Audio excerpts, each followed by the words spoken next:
my all talaga.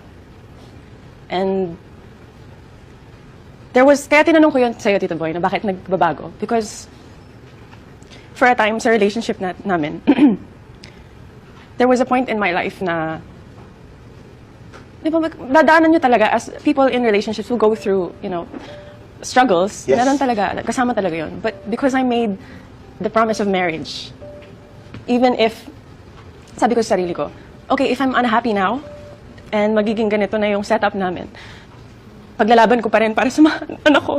Oh my God. Inubos ko.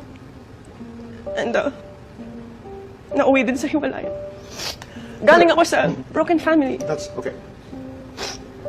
So, ayokong matulad. Like, I hate it when people say, artista yan, palit-palit lang. Like, that's their life. Like, ganun talaga yung style ng mga artista when it comes to relationships. But people don't know how much it hurt me. And that's unfair. It's very unfair, and I wanted more for my kids talaga. Oh. I made the promise talaga to myself eh. Kahit na I went through postpartum nun. And postpartum is very hard. It's a very difficult thing for a woman to go through. Pero pinaglaban ko pa rin hanggang sa dulo na paninindigan ko yung ginawa namin na kasal.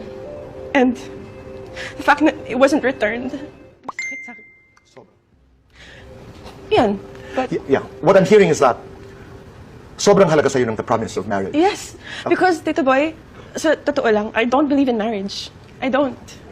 But because I want my kids to have a whole family, I did it.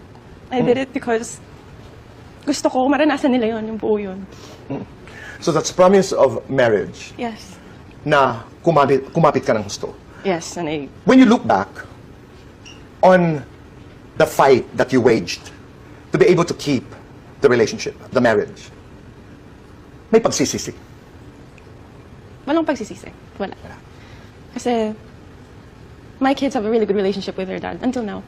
And one thing that I don't want them to go through is wala silang tatay or maramdaman nila na wala silang tatay. So, wala akong